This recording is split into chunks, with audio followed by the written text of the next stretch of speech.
안녕하십니까. 여러분들의 사회선생 서호성입니다. 반갑습니다. 자, 이번 시간은 여러분들과 함께 지방직 기출문제 풀이 강의를 진행해 보도록 하겠습니다. 먼저 그동안 수고하셨습니다. 근데 이제 수업을 들어보신 분은 알겠지만 뭐 제가 나온다는 거에서 다 나왔을 거예요. 왜? 제가 잘나서 그런 게 아니라고 했죠. 통계적으로 학생들, 특히 고등학생들이 나오는 시험 문제가 정해져 있는 것이고 그것만 잘 보시면 됩니다. 첫 번째도 수업, 두 번째도 수업이에요. 수업을 여러 번 들으신 분들은 문제가 없었을 것이다 라는 말씀을 드리면서 출발합니다. 자, 1번 문제를 보면 다음 사례에 대한 설명으로 옳지 않은 것은입니다. 갑은 만 18세다. 갑에게는 하나로 붙여 증여받은 3억 원 상당의 주택이 있고 갑은 부모의 동의를 얻어 만 21세 을과 결혼식을 올린 후 혼인신고를 마쳤으나 같이 살고 있지는 않다라는 거예요. 그럼 첫 번째가 만 18세다라는 거예요. 그래서 우리 만 18세 하면 떠오르는 단어가 성년의제입니다. 성년의제. 성년의제하면 떠올라야 되는 것이 민법상의 법률 관계를 할 수 있으나 공법상의 법률 관계는 할 수 없다 라고 강조를 드렸었고요. 두 번째, 병과 정은 만 32세다. 병에게는 그동안 회사 생활을 하면서 모아둔 돈으로 마련한 2억 원 상당의 주택이 있다. 혼인의 의사가 있는 병과 정은 결혼식을 올리고 공동생활할 수 있지만 아직 혼인신고는 하지 않았다. 자, 혼인신고는 하지 않았다. 이걸 뭐라고 했어요? 우리가 사실혼이었어요. 그러면 사실혼에서 기억해야 되는 단어는 뭐였다? 사실혼은 친족관계가 성립하지 않는다. 즉 상속이 되지 않는다라는 걸 기억을 해두시고 문제를 푸시면 되죠. 수업 시간 딱 이렇게 강조했어요. 1번, 갑은 기억 없이 을과 이혼할 수 있다라고 했습니다. 당연히 혼인은 동의가 있어야 할 수 있지만 이혼은 그냥 할 수 있습니다. 옳지 않은 거니까 당연히 할 수 있어요. 이해가세요? 왜? 결혼을 하는 순간 민법상에는 무엇이 되었다? 성인이 되었다. 그래서 아파트의 매매나 이런 것들 다 가능하다고 말씀드렸었고요. 두 번째, 병이 사망한 경우에도 정은 니은에 대한 상속권을 취득하지 못한다. 왜? 사실혼은 상속권과 관련이 없지요. 그러니까 맞는 얘기였다 하는 겁니다. 디귿, 기역과 리을에도 불구하고 니은은 병과 정의 공동재산으로 추정되지 않는다라는 건데 우리가 부부 별산제는 결혼한 후에 따로 따지겠지만 우리가 처음부터 자기의 소유가 명확했던 재산은 부부가 된다고 해서 공유재산이 되는 것은 아니에요. 이해가죠? 그러니까 처음에 2억 원 상당의 주택은 결혼하기 전에 자기가 가지고 온 거니까 이거랑은 상관이 없습니다. 네 번째, 병과 정의 이혼 요구에 동의하지 않는 경우 병은 법원의 판결을 통해 이혼할 수 있다. 법원의 판결을 통해서 할 수 있다는 것은 재판상 이혼인데 재판상 이혼은 법률혼이 되었을 때나 가능한 거죠. 이거는 사실혼이에요. 사실혼은 그런 거 관계없이 이혼이 성립합니다. 그러니까 이혼이란 단어 쓰지 않습니다. 아시겠죠? 그래서 정답은 몇 번? 4번이 되는 것이다 라는 거죠. 그래서 여러분들이 첫 번째 성년의제와 사실혼에 대해서 알고 있는지를 물어보는 문제였습니다. 두 번째로 가볼게요. 다음 중 형사보상을 받을 수 있는 사람은 모두 몇 명이냐 라는 거예요. 그럼 형사보상에는 두 가지 요건이 필요합니다. 첫 번째는 우리가 무죄로 측정이 돼야 되고요. 무죄. 두 번째는 우리가 구속이 된 적이 있어야 돼요. 구속 수사, 구속 재판 이 두 가지가 되어 있어야 합니다. 첫 번째, 갑은 사기죄로 고소당하여 10일 동안 구속되었다. 구속은 됐어요. 그런데 검찰의 혐의 없음을 받았다라는 건 무죄가 된 것이죠. 그래서 구속되었는데 무죄 처분이니까 10일 동안 갇혀 있던 것에 대하여 형사보상을 청구할 수 있습니다. 첫 번째 거 맞는 얘기고요. 두 번째, 을은 강도죄로 징역 1년을 선고받아 복역 후 만기 출소하였는데 재심을 통하여 무죄 선고를 받았다라는 거예요. 징역 1년을 살았는데 무죄를 선고받았죠. 즉 구속되었는데 무죄예요. 그러니까 형사보상을 청구할 수 있어요. 세 번째, 병은 절도 혐의로 10일 동안 구속되었으나 초범인 점이 참작돼요. 그러니까 초범, 범죄는 저지른 게 맞죠. 그래서 기소유예 처분을 받았다라는 것은 얘는 무죄는 아니죠. 왜? 너무나 경미한 범죄이니까 기소유예를 해준 것뿐이에요. 그러니까 X. 네 번째, 정은 폭력 혐의로 15일 동안 구속되어 수사를 받았으며 재판에서 징역 1년에 집행유예 2년을 받았다. 집행유예 2년은 무엇에 해당한다? 집행유예 2년은 유죄입니다. 그래서 병과 정은 유죄 판결을 받은 거, 유죄를 선고당한 거죠. 물론 이제 여기는 공판 안 갔지만 둘 다 죄가 있는 거고 얘는 집행유예라는 판결까지 받았고 얘는 초범이니까 봐줬다라는 거죠. 이해했습니까? 두 명은 형사보상을 청구할 수 없는 이유가 죄가 있음이 인정되었고 얘네 둘은 죄가 없으니까 정답 몇 번? 2번이 되는 것입니다. 이해갔죠? 그래서 우리가 기억할 때 선고유예, 집행유예 아니다라는 거 체크를 해두시면 됩니다. 자, 3번이에요. 3번. 다음 사례에서 을의 손해배상 책임을 인정하기 위해 고려해야 될 사항으로 옳지 않은 것은입니다.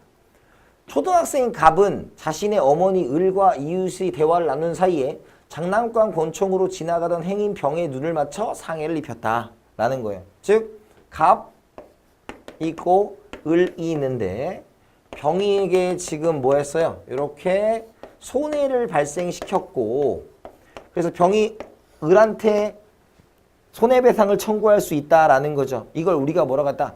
책임 무능력자의 감독자 책임 특수불법행위입니다. 그런데 이것에서 을의 손해배상에서 고려되지 않는 거다. 첫 번째, 갑의 행위가 위법하냐라는 거죠. 그래서 갑이 만약에 위법한 행위를 했다면 감독자인 부모가 책임을 져야 되니까 중요한 얘기고요. 누가 손해배상을 해야 되니까? 을이 손해배상을 해야 되니까. 두 번째, 병에게 책임 능력이 있느냐? 책임 능력은 정상적인 판단을 할 수 있는 능력인데 병은 지금 손해를 입은 사람입니다. 따라서 병은 책임 능력이 있든 없든 상관이 없어요. 2번이 정답이 될 것이고 3번, 갑에 대한 을의 감독 의무. 왜 을이 면책될 수 있는 사유는 뭐였어요? 감독자가 면책될 수 있는 것은 감독의 책임을 소홀히 하지 않았음을 증명해야 되는 거니까 이것도 포함이 되는 얘기고요. 네 번째, 병이 입은 피해가 갑의 행위로 인한 것인지 여부. 갑의 행위, 즉 자녀의 행위에 대해서만 을이 책임을 지는 거지 그게 아니라면 을이 책임을 질 이유가 없다라는 거겠죠. 그것도 중요한 겁니다. 정답 몇 번? 2번이 되는 것이다 라는 거예요. 그래서 책임 능력자의 감독자 책임에서 어떤 것이 어머니, 즉 감독자가 책임을 지는가 하는 문제였다라는 거였습니다. 자, 4번 문제예요. 4번 문제. 다음 사례에 대한 설명으로 옳은 것은입니다. 갑은 불법 체포를 면하기 위해 반항하는 과정에서 경찰관에게 상해를 입혔다라는 거예요. 지금 불법 체포예요. 그러니까 그냥 정당한 체포, 구속영장이 있는 체포가 아니라 불법 체포에 당연히 반항을 해야 되겠죠. 그러니까 정당방위가 되겠죠.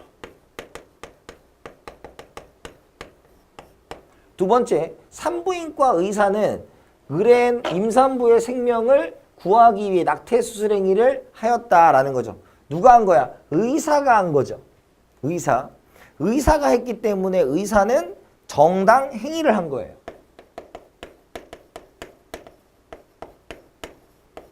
세 번째, 채권자 병은 자신의 채무를 변제하지 않고 외국으로 도주하는 채무자를 발견해 붙잡아 출국을 못하게 한 거죠. 그러니까 이걸 뭐라고 한다? 자구행위입니다. 그래서 정당방위, 정당행위, 자구행위는 셋 다 뭐에 해당한다? 위법성 조각사유에 해당해서 범죄를 성립시키지 않는다라고 생각을 하시면 돼요. 그럼 1번에 갑을병의 행위는 구성요건에 해당하지 않는다. 구성요건은 법률에 그러한 행위가 규정되어 있습니까?를 묻는 것이고 상해, 그 다음에 이것도 낙태수술 행위니까 상해가 되겠죠? 그리고 이것 자체가 불법이고요. 그 다음에 채권자 병은 뭐였다? 도주한 채무자를 붙잡은 거지. 이것도 이 사람을 감금한 거니까 안 되는 거다라는 거죠. 다 아니에요. 두 번째, 갑을병 행위는 위법성 조각사유에 해당한다. 정답 몇 번? 2번이 되겠네요. 3번, 갑을병 행위는 책임성 조각사유. 책임성 조각사유에 해당하는 게 뭐였어요? 강요된 행위, 책임 무능력자의 행위, 정신병자의 행위 이런 것들이 들어가는 거였죠. 네 번째, 갑을병 행위는 범죄가 되지만 처벌되지 않는다. 범죄가 되지 않습니다. 정답 몇 번이다? 2번이 되는 것이에요. 그래서 책임성 조각사유와 위법성 조각사유에 대해서 정확한 이해가 있어야 된다고 제가 수업 시간에 누누이 말씀을 드렸고 나온다는 게 또 나온 거죠. 자, 5번입니다. 5번. 헌법재판소의 심판 절차에 대한 설명으로 옳지 않은 것은이에요. 지방자치단체인 자치구도 권한쟁의 심판을 청구할 수 있다. 권한쟁의 심판의 청구 주체는 국가기관입니다. 그러니까 당연히 국가기관에 해당하는 지방자치단체에 해당하죠. 예를 들어서 평택항을 놓고 경기도가 이길 것이냐, 충청남도의 소관이냐, 경기도와 충청남도의 누구의 소관이냐, 강남에 있는 양재 시민의 숲이 서울시 거냐, 강남구 거냐, 누가 관리해야 되냐, 이런 걸로 싸울 수가 있는 것이죠. 싸운다는 표정이 표현이 좀 그러네요. 그죠? 두 번째, 권리구제헌법 심판은 다른 법률의 구절차가 있는 경우 그 절차를 거친 후가 아니면 청구할 수 없다. 권리구제형은 뭐였어요? 기본권의 침해가 있어야 되고, 그 다음에 공권력에 의한 침해가 있어야 되고, 그 다음에 타 구제수단을 거친 후야 된다라는 거겠죠. 그죠? 그러니까 2번도 맞는 얘기죠. 3번, 법률이 헌법에 위반되든지 여부가 재판의 전제가 된 경우에는 당해 사건의 당사자는 헌법재판소에 위헌법률 심판을 제청할 수가 있다. 재판의 전제가 됐다라는 거예요. 그런데 당사자는 헌법재판소에 위헌법률 심판을 제청할 수 있다라는 거.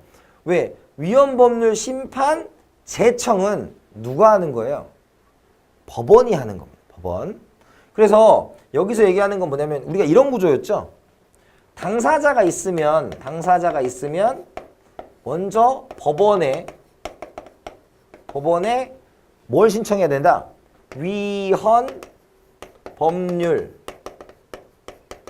심사 제청 신청을 해서 이걸 받아들여 주면 얘가 위헌 법률 심사를 신청하는 거죠. 헌재.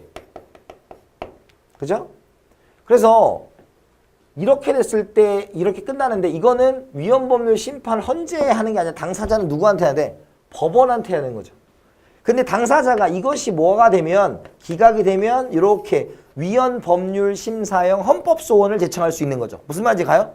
그러니까 지금 뭐냐면 이거는 당사자는 헌법재판소에 위헌 법률 심판을 제청할 수 있는 게 아니라 뭘 신청할 수 있다? 위헌 법률 심사형 헌법 소원을 제청할 수 있죠. 무슨 말인지 가죠? 그래서 3번에 드렸어요. 위헌 법률 심판을 제청할 수 있는 건 법원밖에 없어요. 이해갔습니까? 4번, 정당의 목적이나 활동이 민주적 기본 질서에 위배될 때에는 정부는 국무회의 심의를 거쳐 정당 예산 심판을 청구할 수 있다. 국무회의 심의 사항은 여러분 책에 잘 적어놨어요. 그래서 국가의 중대사의 몇 가지 중에서 이것도 해당 사항입니다. 그러니까 정답 몇 번이다? 3번이 되는 것이죠. 다시 한번 얘기합니다. 위헌 법률 심판을 신청할 수 있는 건 법원이에요. 개인은 당사자는 위헌 법률 심사 제청 신청을 신청하는 거고요. 법원에. 그리고 만약 그것이 기각됐을 때는 헌법재판소에 다이렉트로 가는 것은 위헌 법률 심사형 헌법소원입니다. 이해가세요? 그래서 요거는 법원만 할 수 있는 거고 헌재에는 뭐? 위헌 법률 심사형 헌법소원. 여러분들 굉장히 싫어하죠. 이거 되게 어려워하시더라고요. 근데 잘 나온다고 제가 헌재는 무조건 외워야 된다고 말씀을 드렸습니다. 자, 6번으로 갈게요. 6번에 보시면 다음과 같이 주장한 근대 사상가의 사회계약론에 대한 설명으로 옳은 것은 사회계약론이구나 라고 하면 홉스, 로크, 루소가 떠오르셔야 됩니다. 자연상태 인간은 자유롭고 평화롭다. 평화로워. 그럼 일단 누구는 아니야. 홉스는 아니에요. 그죠? 그러나 옳고 그름을 구별할 수 있는 법이 없고 다툼을 해결해주는 재판관도 없으며 법을 집행할 수 있는 합법적인 권력도 없다. 그래서 모두가 스스로 옳다고 판단하는 자연상태는 불안정하다. 이러한 불안정한 상태를 예방하고 자유와 평등을 안전하게 보장하기 위해 사회 구성원들이 계약을 통해 정부를 구성한다. 라는 거죠. 그래서 포인트가 법을 만들 수 있는 뭐가 필요하다? 입법권이 필요하고요. 그 다음에 재판과 실행을 하는 집행권이 필요하다. 입법권과 집행권을 얘기한 건 누가 되겠어요? 로크가 된다라는 거죠. 1번, 개인들은 통치자에게 자신의 자연권을 모두 양도하는 사회계약을 체결한다. 모두 양도하는 것은 뭐예요? 전부 양도설, 만인의 만인 상태에 대한 그런 힘듦이 있기 때문에 전부 양도하는 거죠. 누구? 홉스에 해당한다. 두 번째, 사회계약으로 탄생한 정부는 개인의 이익이 아니라 공동성과 공공의 이익을 추구해야 된다. 공동체를 추구하는 건 루소가 되겠죠. 3번, 사유재산 제도가 사회 경제적 불평등을 심화시키므로 정부가 불평등 제도를 해소하기 위해 노력해야 된다. 정부가 개입해야 된다. 근데 근대는 여러분 생각해보면 우리가 시민혁명이라는 것은 누가 너무나 간섭했던 시대예요. 왕이 너무나 간섭했던 게 싫다라고 얘기한 거야. 즉 왕이 간섭하는 게 싫어요라고 하는 게 뭐예요? 시민혁명이 일어나게 된 계기죠. 근데 여기는 지금 정부가 개입하라고 하는 자체, 즉 근대에서는 정부가 크다라는 말 다 틀려요. 정부가 개입한다 다 틀리고 소국적 국가, 야경 국가, 작은 정부를 추구하는 것이 근대입니다. 소국적 국가, 야경 국가, 작은 정부. 이해갔습니까? 그래서 3번은 맞아 틀려. 당연히 틀렸어요. 이때 근대랑은 상관이 없는 개념입니다. 그 다음에 네 번째, 정부가 위임 목적을 위배하여 부당한 권력을 행사하면 국민들은 정당하게 저항권을 행사할 수 있다. 저항권 하면 누구야? 우리 로크의 기본 대표 아니겠습니까? 정답 몇 번? 4번이 되겠다라는 거예요. 이해갔어요? 그래서 홉스, 로크, 루소 구분하는 사회계약설 문제 언제든지 나올 수 있다고 항상 누누이 계속적으로 말씀을 드렸었습니다. 아시겠죠? 정답은 4번이 되겠다. 자, 그 다음에 다음은 1933년 독일의 나치 주도로 제정된 수권법의 일부다. 이 법에 대한 설명으로 옳지 않은 것은? 입니다. 자, 먼저 독일이고 나치야. 그리고 수권법 하면 떠올라야 하는 게 형식적 법치주의가 떠올라야 할 거예요.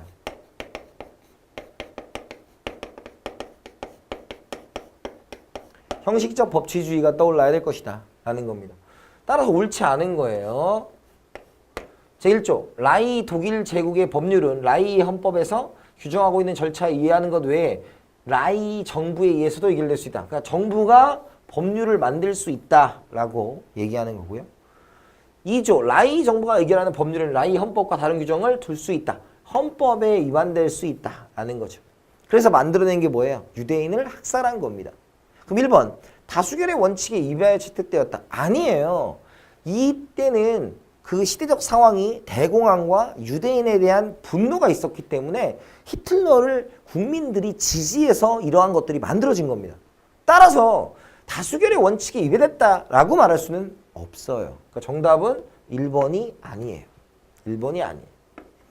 두 번째, 입헌주의를 준수하지 않다. 입헌주의는 헌법에 입각한데 헌법을 어길 수 있다며. 그러니까 이건 맞는 거죠. 그 다음에 실질적 법치주의를 지키지 않다. 실질적 법치주의는 법의 형식과 내용까지도 다 정당해야 된다라고 말씀을 드릴 수가 있는 것이죠. 따라서 이것도 맞는 얘기고요. 4번 권력자의 자의적 지배를 형식적으로 정당화했다. 자의적 지배라는 말은 스스로의 뜻에 따라 지배를 하겠다는 건데 일종의 뭐를 표현하는 단어다. 독재를 표현하는 단어다 라고 보시면 되겠죠. 그래서 형식적으로 정당화하였다. 형식적 법치주의 얘기합니다. 그래서 정답 몇 번이다? 1번이 되겠다라는 거죠. 그러니까 오해하지 말 것은 이 법을 통과시켜준 것은 독일 국민입니다. 아시겠죠? 독일 국민이 그 당시에 히틀러를 지지해 준 거예요. 히틀러 갑자기 칼을 차고 확 나와가지고 한 거 아닌 거 여러분들 더 잘 알고 있을 거예요. 그래서 법치주의에 관련된 문제였다라는 겁니다. 8번입니다. 자, 옳지 않은 거예요. 옳지 않은 거. 대통령은 국회에서 의결된 법률안에 대해 정해진 기간 내에 의의서를 붙여 거부권을 행사하여 국회의 제의를 요구할 수 있다. 그건 15일이었죠? 15일에 행사하는 것이 뭐였다? 법률안 거부권. 그러니까 제의를 요구하는 거예요. 다시 제의결을. 두 번째, 대통령의 제의의 요구가 있을 때는 국회가 제적위원 과반수의 출석과 출석위원 3분의 2 이상 찬성으로 전과 같은 의결을 하면 그 법률안은 법률로서 확정된다. 이건 뭐였어요? 제적위원 2분의 1 출석에 출석위원 3분의 2 이렇게 된다라는 거죠. 그래서 3분의 2로 나오는 걸 여러분들이 헷갈리면 안 된다라고 누누이 말씀드렸었습니다. 세 번째, 대통령이 긴급 명령을 발했을 때는 지체 없이 국회에 보고하여 그 승인을 받아야 된다라는 거죠. 왜? 긴급 명령이다. 긴급 재정경제처분 및 명령 이런 것들은 뭐였어요? 너무나 사항이 급하기 때문에 먼저 해놓는 거죠. 그 다음에 사전에 하면 동의권, 사후에 하면 승인권이에요. 그러니까 승인을 받는 거 맞습니다. 네 번째, 국회는 대통령에 대한 탄핵을 심판할 수 있다. 국회는 탄핵을 의결해서 어디에 넘기는 거예요? 헌법재판소에 넘기는 겁니다. 그럼 그 헌법재판소가 받아서 탄핵을 심판하는 거죠. 즉 국회는 의결하는 거지 탄핵을 심판하는 것은 헌법재판소입니다. 이해가셨죠? 그러니까 사실 답은 너무 쉽게 준 거예요. 이거 너무 뻔하고 이거 헷갈리지 마세요 라고 한 거 있잖아요. 그런 거였는데 뭐 여러분들한테 한 문제 주려고 냈던 것 같습니다. 아시겠죠? 그래서 시험 문제 풀 때는 여러분들한테 이런 거예요. 물론 공부를 할 때는 각각의 선지가 어떠한 의미를 알고 있느냐도 물론 중요합니다. 그런데 우리 시험 볼 때는 내가 빨리 푸는 게 목표예요. 빨리 정확하게 푸는 거니까 내가 확실히 오답이라는 게 있으면 다른 건 제끼셔도 돼요. 그 정도로 공부를 하셔야 되고 그 정도 하려면 정말 강의를 여러 번 들으시면 됩니다. 아시겠죠? 정답은 4번이 된다. 9번이에요. 공부를 조금 이제 요게 여러분들한테 난이도가 좀 있었을 것 같은데 잘 보셔야 돼요.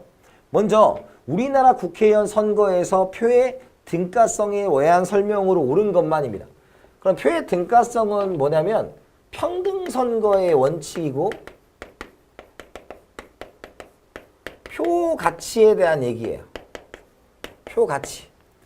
1번 평등선거 원칙에 따라 일정 연령 이상의 모든 국민에게 선거권을 주여한다. 자, 모든 국민에게 선거권을 부여한다는 것은 누구나 선거권을 가질 수 있다는 겁니다. 따라서 요건 뭐가 된다?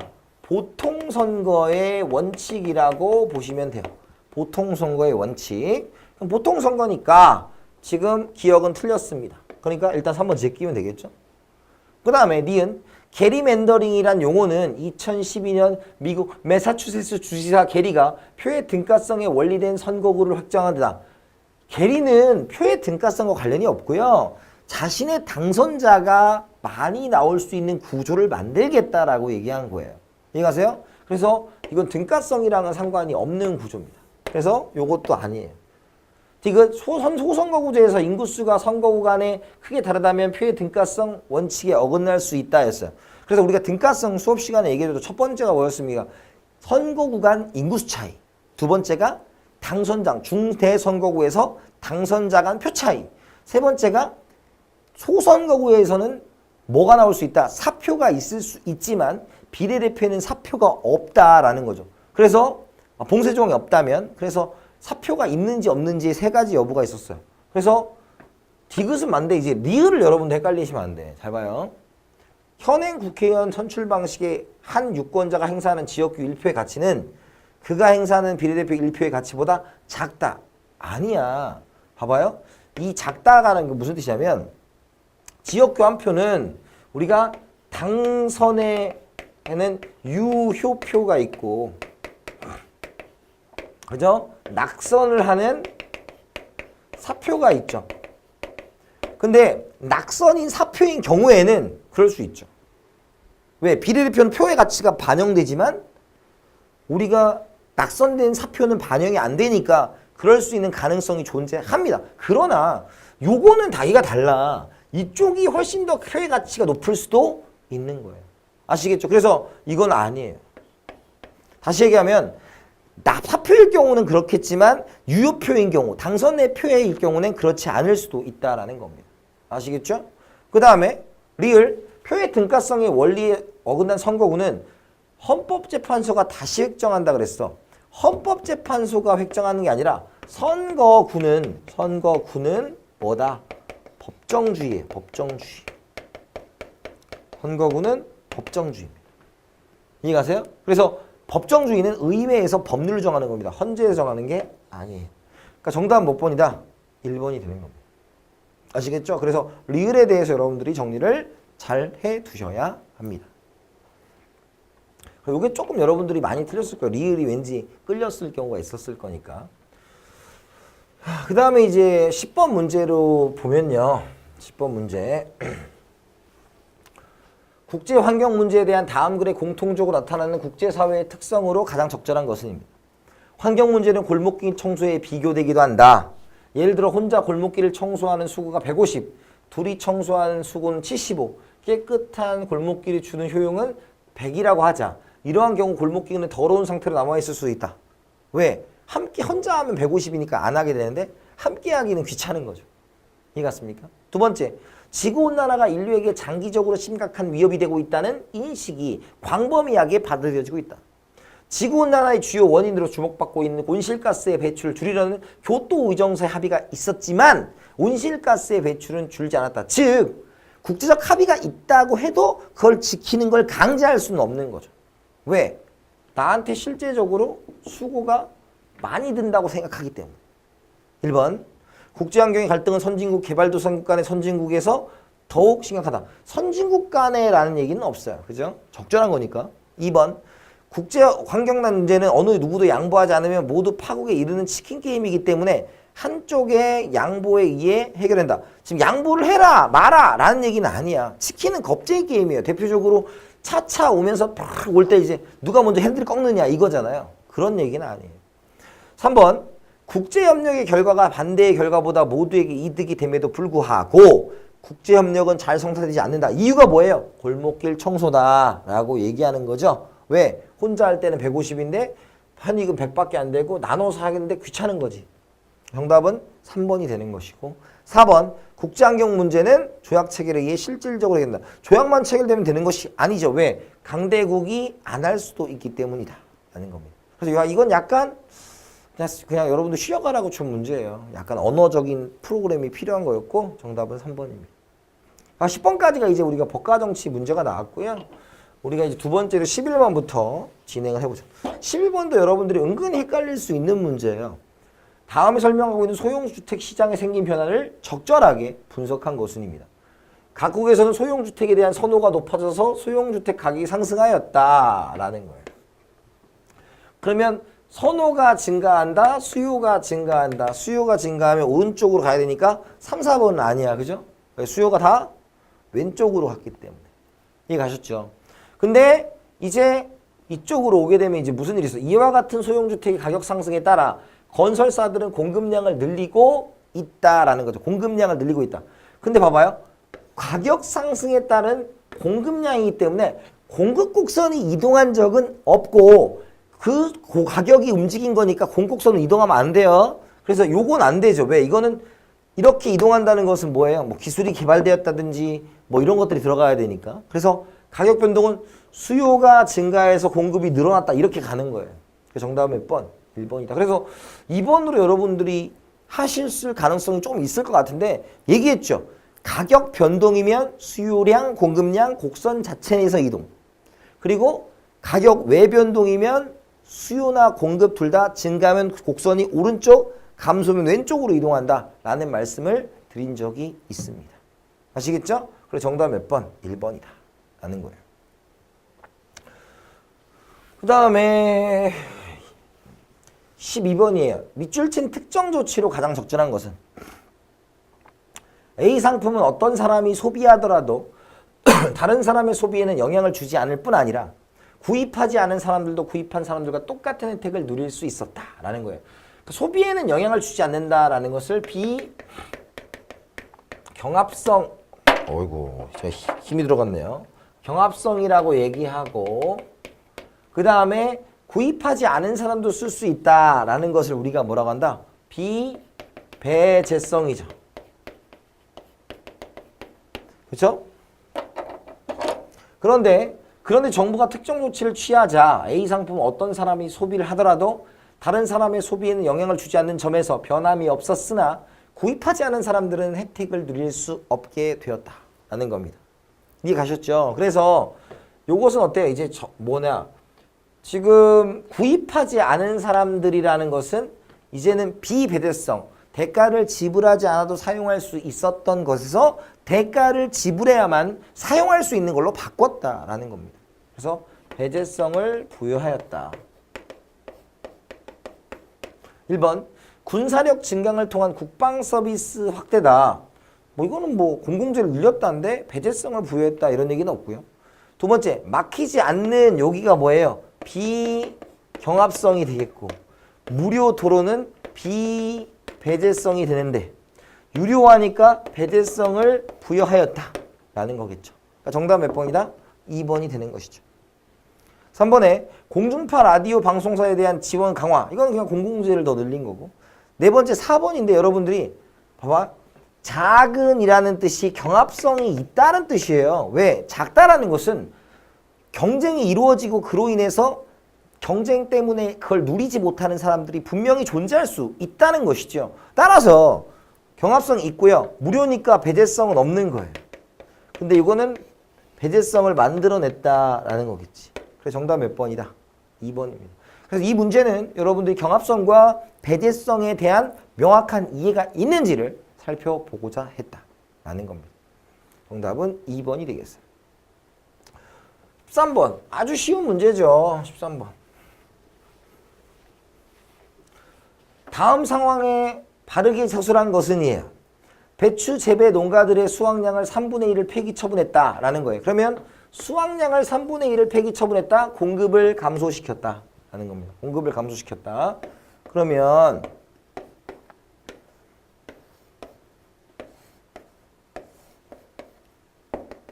이 상태에서 공급을 뭐 한 거예요? 이렇게 감소시킨 거죠. 그러면 어떻게 된다? 가격은 떨어지고 거래량은 증가했는데 어이구 큰일 날 뻔했네. 공급을 감소시켰다고 해놓고 왜 증가를 그렸죠 제가? 다시 그리겠습니다. 다시 그리면 이런 거라고요. 다시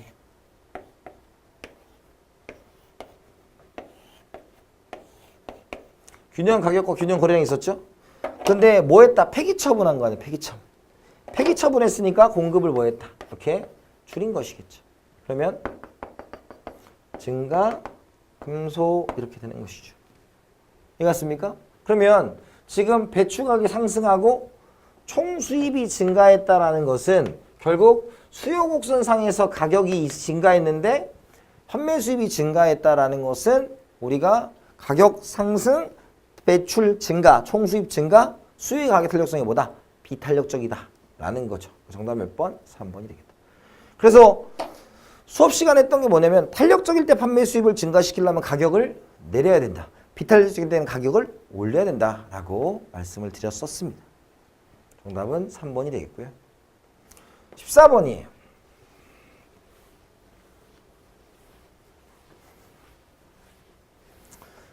다음 그림은 총수요 곡선이 우하향하고 총공급 곡선이 우상향하는 경우에 물가와 실업률 간의 관계를 나타낸다. 자, 물가와 실업률 간의 관계예요. 우리가 뭘 떠올려야 된다? 필립스 곡선을 떠올려야 됩니다. 필립스 곡선. 균형점의 이동에 대한 설명으로 옳지 않은 것은 단 균형점의 이동은 단기적 변동만 고려한다 라는 거예요. 그럼 먼저 민간 소비 및 투자가 여러분 이거 할 때 이렇게 했어요. 그때 기억할 때 이렇게 그려놓고 여러분들한테 기억해야 된다고 했던 게 뭐냐면 그러니까 이걸 여러분들 시험장 가서 이걸 그려서 푼 사람들은 정말로 시간이 많이 걸렸을 거예요. 근데 제가 수업 시간에 이렇게 정리했어요. 이쪽으로 가면 뭐였다? 총수요가 증가하는 거고 이렇게 하면 총수요가 감소하는 거고 이렇게 하면 총공급이 감소하는 거고 이렇게 가면 총공급이 증가하는 거다.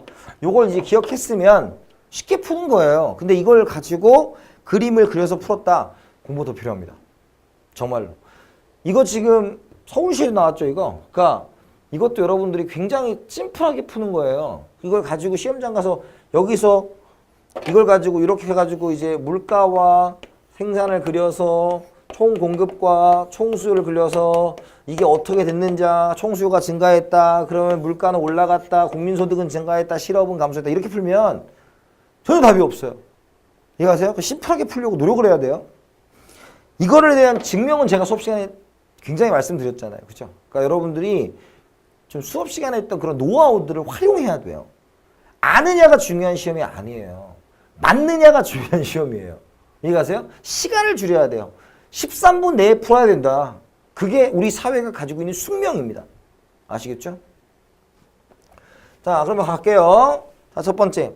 민간 소비 및 소비, 투자가 증가하면 지금 총수요가 증가하는 거죠. 총수요가 증가하면 어떻게 돼? A로 가야 돼. 그러니까 맞죠? 그죠? 두 번째. 확대 지정 정책을 시행한다면 총 공급, 정부 지출을 늘리는 거죠? 그럼 이것이 뭐다? 총수요를 증가시키는 거죠? 그럼 어디로 가야 돼? A로 가야 돼. 그죠? 근데 어디로 간대? C로 갔대. 정답 몇 번? 2번이에요. 그러니까 이렇게 깔끔하게 푸는 거야. 뭐 어려운 게 아니고. 세 번째, 생산성 향상으로 각 물가 수준에서 공급할 수 있는 총 생산물의 양이 증가한다면 총 생산물의 양이 증가한다. 총 공급이 증가한다면 어디로 가야 돼? C로 이동해야 된다 그랬죠. 네 번째, 생산 비용 증가로 각 물가 수준에서 공급할 수 있는 총 생산량의 양이 감소한다면 총 생산 물의 양용 총 공급이 뭐 하는 거다? 감소하면 어디로? B로 가야 된다. 그러니까 이것만 알면 그냥 심플하게 푸는 거였어요. 근데 이걸 가지고 시험장 가서 그림을 그리는 행동은 하지 않았으면 좋겠고요. 이번에 했다면 다음번 시험 볼 때 아쉽게 안 되신 분들은 다음번 시험에는 그러시면 안 됩니다. 아시겠죠? 그 다음에 15번 문제로 갈게요. 자, 15번 문제는 제가 푸는 방법 가르쳐줬어. 미국 달러에 대한 원화 환율이 하락하는 경우 혜택을 보는 경제 주체들이에요. 첫 번째가 유리한 경제 주체를 말하는 것이고요. 두 번째는 환율이 하락했다라는 건 앞에 돈의 가치가 올라갔다라는 거죠. 앞에 돈의 가치가 올라가면 뒤에 돈의 가치는 떨어졌다라고 얘기하는 거예요. 그래서 우리가 환율 문제 풀 때 쉽게 푸는 방법은 화폐 가치가 올라간 쪽이 수출 빼고 전부 다 유리하다라고 했습니다. 뭐라고요? 즉 원화를 가진 사람이 다 유리한데 딱 하나 수출만 불리하다 이렇게 풀면 돼요. 기억? 수입 원자재를 이용하지 않는 완제품을 미국에 수출하는 수출이니까 뭐 하겠어? 불리해지겠죠. 수출만 불리하다고 했으니까. 2번 국내에서 원화로 임금을 받아 미국의 달러로 송금해야 되는 미국 그러자. 얘는 뭘 봤어? 원화로 받았어. 그러니까 당연히 뭐 해야 돼? 유리해야죠. 그렇죠? 왜? 돈보다 더 많은 달러를 줄 거니까. 왜? 원화가 세졌으니까. 세 번째, 국내로 이미 미국 여행 오는 미국 관광객. 미국인은 달러 갖고 있는 사람이니까 불리하죠. 그래서 틀렸고. 네 번째, 미국으로 어학연수를 떠나는 우리나라 학생. 우리나라 학생은 유리하죠. 왜? 원화를 달러로 바꿔야 되니까. 미국 현지에 공장을 건설하는 국내 기업. 투자하는 것도 뭐예요? 유리하죠. 미국 채권을 가지고 있는 투자자. 미국 채권은 달러를 가지고 있는 거나 똑같으니까 원화로 바꾸려면 뭐 하겠어? 불리해질 거예요. 그래서 정답은 니은, 리을, 미음이에요. 그러니까 정답은 3번이죠. 그러니까 뭐냐면 제가 말씀드렸잖아. 화폐 가치로 문제를 푸는 게 훨씬 더 심플하고 쉬워요. 아시겠죠? 그래서 여러분들이 복잡하게 생각하지 말고 화폐 가치가 올라간 쪽이 수출 빼고는 전부 다 유리하고 불리한 건 반대로 생각해 보시면 되겠죠. 아시겠죠? 그래서 정답은 몇 번? 3번이 됩니다. 그래서 15번까지 경제였고요. 경제는 아까 수요 곡선 문제 하나 정도만 틀릴 게 있지 나머지는 그렇게 어렵진 않았어요. 경제는. 사회문화 파트로 가면 다음 사례에 대한 설명으로 옳은 것은 A는 실적주의를 도입하고 있는 회사다. 회사. 사원들의 업적을 항목별로 세분화하고 각 항목에 마이너스 3점부터 3점까지 점수를 부여하고 있다. A는 매년 통계를 내어 근무 평점이 30점을 초과한 사원에게는 성과급을 지급하고 근무 평점이 2년 10점 미만의 경우에는 특별교육 이수센터에서 일정 기간 재교육을 시킨다. 갑니다. 1번 성취지위. 성취지위는 어디 있어? 사원이라는 곳에 있죠. 그죠? 왜? 내가 노력을 해서 얻은 지위니까. 근데 역할 갈등은 없어요. 역할 갈등은 뭐예요? 지위 내에서 부딪히는 역할 긴장이나 지위 간에 부딪히는 역할 갈등인데 이러려면 특정이 나와서 그가 겪고 있는 상황을 얘기해 줘야 돼요. 근데 이건 지금 회사의 시스템에 대한 얘기를 하고 있기 때문에 역할 갈등은 찾아볼 수가 없습니다. 두 번째, 성과급은 역할에 대한 보상. 그렇게 얘기했잖아요. 역할에 대한 보상 따윈 없다고요. 역할 행동에 대한 보상이 있을 뿐이고 역할에 대한 보상은 없다. 수업 시간에 제발 좀 기억해달라고 얘기했죠. 세 번째, A는 2차적 사회화 기간이면서 비공적 사회계다. 2차적인 뭐였어? 2차적인 건 고차. 그 다음 비공식이라는 것은 가르치는 것이 목적은 아니야. 그게 뭐였어? 회사죠. 정답 몇 번? 3번이 되는 거죠. 4번, 특별교육이수센터는 비공식 조직이면서 잘 봐요. 우리가 비공식 조직이 되려면 반드시 친목을 도모해야 되는 거야. 특별교육이수센터가 야, 너 점수 안 나왔냐? 야, 그래, 놀러 가자. 이런 데야? 그런데 아니잖아요. 그러니까 이거는 그냥 회사 내에 있는 그런 시스템이에요. 그러니까 그거 공식 조직이야. 그래서 요거는 당연히 틀리시면 안 돼요. 비공 조직은 뭐다? 친목을 도모해야 된다고. 아시겠습니까? 정답 몇 번? 3번이 되겠다. 라는 거예요. 7번입니다.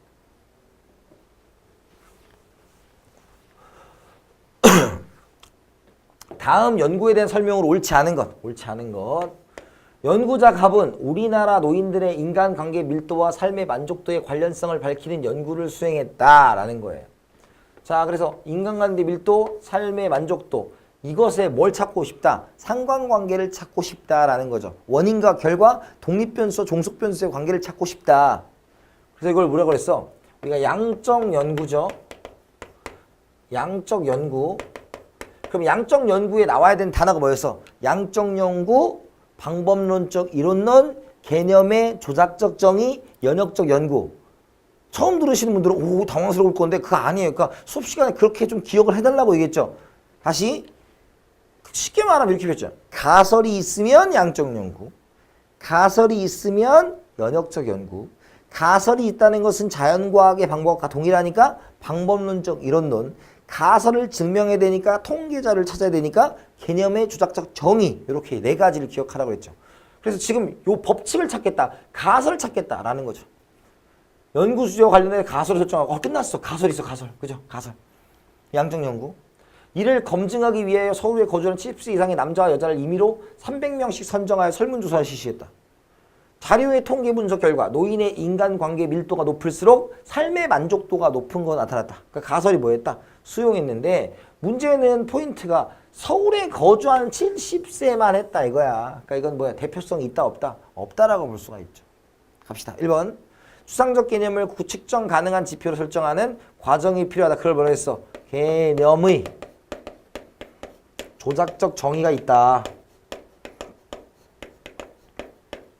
그죠?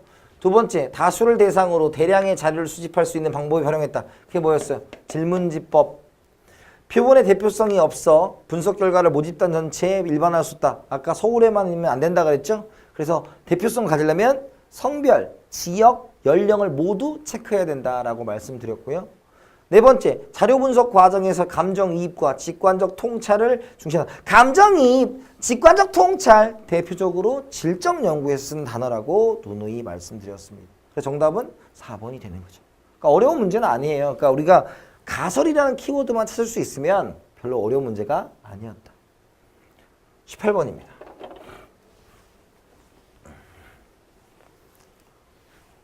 다음 사례를 읽고 옳은 설명만을 보기에서 고른 것은이에요.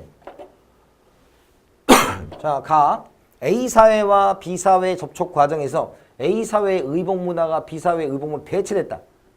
대체됐다는 것은 기존에 있던 것이 사라지고 그것으로 완전히 바뀌었다라는 거죠. 그걸 우리가 문화 동화라고 얘기하는 거예요. 동화. 그 다음에 C사회에서 발생하여 번성했던 공공종교가 선교사들에 의해 D사회로 전파되었다. 그런데 D사회에서는 C사회의 종교 외에 D사회의 토속신앙이 결합하여 공공종교로 정착됐다. C사회의 것에 D사회의 토속신앙에서 새로운 프레시한 것이 만들어졌죠. 그죠? 그걸 우리가 뭐라고 한다? 문화 융합이다라고 표현을 하는 거죠. 근데 문화 융합이 되려면 기본적으로 뭐가 돼야 돼? 의회, 선교사들이 가져왔죠? 전파인데 사람이 가져온 걸 우리가 뭐라고 해요? 직접 전파라고 표현을 합니다. 1번, 가는 문화 동화의 사례에 해당한다. 맞죠? 두 번째, 나에서 공공종교는 문화 융합의 사례다. 맞죠? 나는 문화의 반동과 복고 현상의 사례다. 반동과 복고는 반동은 받아들이지 않고 복고풍이 뭐예요? 옛날 것으로 돌아가는 거죠. 그런 거 없어요. 네 번째, 가는 내재적 요인. 내재적 요인이라는 것은 발명과 발견에 해당하는 얘기예요. 그러니까 문화 접해서 변하려면 반드시 뭐가 들어가 있어야 된다? 전파가 있어야 돼요. 그러니까 디귿과 리을이 틀렸으니까 정답은 2번이 되는 것이죠. 이해갔습니까? 어떤 의미로 말씀을 드렸는지 이해를 하셔야 됩니다. 그럼 19번입니다. 다음은 교육의 기능에 대한 서로 다른 관점을 갖고 있는 갑과 을의 대화다. 갑과 을에 대한 설명으로 가장 적절한 것은입니다. 학교에서 학생들이 가르치는 내용은 주로 기득권층의 이익이 부합되는 것이다. 벌써 끝났어. 기득권층 나왔습니다. 그럼 이건 뭐가 되겠어요? 갈등론이 되겠죠.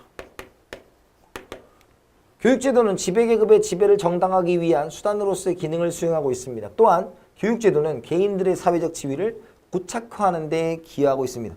고착화는 변할 수 없다. 즉, 네가 타고난 환경에 따라서 모든 것이 결정되어 있다라고 하는 것이 갈등론입니다.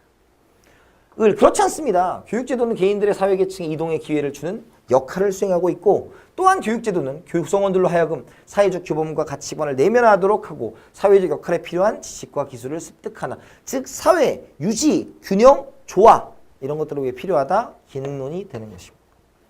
1번 갑은 교육제도가 기존의 사회적 불평등을 재생산하는 수단이다. 사회적 불평등을 재생산한다. 계층 이동이 불가능하다. 대표적인 무엇이다. 갈등론이에요. 정답은 1번이죠. 그죠? 두 번째, 을은 개인의 능력보다 가정의 배경을 중시하는 입장을 취한다라는 거야. 가정의 배경을 중시하는 건 뭐예요? 갈등론이니까 을은 기능론이니까 틀렸죠. 세 번째, 갑은 을에 비해 학교 교육을 통해 사회 구성이 적재적소에 배치된다. 적재적소에 배치된다라는 것은 뭐가 되겠어요? 기능론이니까 갑이 아니라 을로 바꿔야 되겠죠. 네 번째, 갑과 을은 모두 미시적 관점. 기능론과 갈등론은 둘 다 뭐예요? 거시적 관점입니다. 미시적 관점은 상징적 상호작용론이었어요. 그래서 기능론 갈등론 문제도 항상 나올 수밖에 없는 문제라고 말씀을 드렸고요. 뭐 교육이라고 다른 거 아니고 종교라고 다른 거 아니에요. 기능론에 대한 갈등론에 대한 기본적인 이해만 있다면 여러분들이 충분히 풀었을 것이라고 생각이 됩니다. 아시겠죠? 대망의 마지막 문제예요. 요즘에 이제 산업사회 문제가 이렇게 좀 나오고 있는데 그게 이유가 이제 여러분들이 공무원으로서 산업사회가 아닌 정보사회에 적응할 수 있는 그러니까 정보사회 문제죠. 그런 것들이 좀 나오니까 정리를 해두셔라 라는 얘기인 것 같아요. 계속 나오는 이유가. 그림은 정보사회에 나타날 수 있는 현상이다. 정보사회의 특징으로 옳은 것만을 보기 위해서 모두 고른 것은입니다. 오늘날 우리 사회에서는 디지털 기기의 사용이 보편화되고 다양한 정보가 폭발적으로 증가하고 있으며 최근에는 빅데이터가 여러 영역에서 활용되고 있다. 예를 들면 신용카스다 고객들에게 주변 맛집 안내 서비스를 제공하여 카드 매출을 늘리거나 카드의 도난이나 분실을 확인하는 사용 방지 시스템을 도입하여 고객의 피해를 줄이기도 한다. 빅데이터 업계의 반응은 대부분 긍정적이지만 자율적인 활용에 앞서 개인정보의 활용 범위를 마련하고 데이터 표준화의 필요성도 제기되고 있다. 그러니까 긍정적인 얘기를 했지만 부정적인 것도 있다라는 얘기를 하고 싶은 거죠. 1번, 정보 전달 과정에서 시간과 공간의 제약은 작아져요. 왜? 우리가 정보기기를 활용해서 실시간으로 무언가를 주고받을 수 있는 시스템이 만들어진다. 그 다음에 니은, 부가가치 창출의 원천으로서 정보의 비중이 증대된다. 그게 뭐였어? 빅데이터였죠. 세 번째, 특정 집단에 대한 사회적 통제와 감시 기능이 높아진다. 왜? 그래서 개인정보에 대한 문제가 생길 수가 있다는 것이고 네 번째, 기업이 소비자의 행동을 예측하고 대응하는 경향. 그래서 이 사람이 돈을 어디 쓰냐. 그래서 대표적인 예시가 뭐냐면 여러분들이 그러한 온라인 마켓에 들어가게 되면 여러분들이 어디를 주로 왔다 갔다 했는지도 파악해서 추천을 하기도 합니다. 그래서 정답 몇 번이다? 4번이다 라는 거죠. 그래서 지방직은 난이도가 나쁘지 않았던 것 같고요. 전체적으로 다 90점 정도는 맞으셨어야 돼요. 합격을 하시려면. 뭐 특별하게 헷갈릴 수 있는 부분이 있었지만 수업 시간에 했던 부분에서 많이 벗어난 것은 없는 것 같아요. 그러니까 여러분들이 항상 명심하셔야 돼요. 문제를 푸는 것도 좋지만 기본이 갖춰져 있는 상태여야 되니까 적어도 제 수업에 대해서 적어도 3회독 정도 하시고 시험을 보고 문제를 풀어봤다면 여러분들 좋은 결과 있었을 거라고 생각이 됩니다. 궁금한 거 있으면 언제든지 물어보시고요. 더 멋진 강의, 훌륭한 강의, 재밌는 강의로 찾아뵙겠습니다. 감사합니다.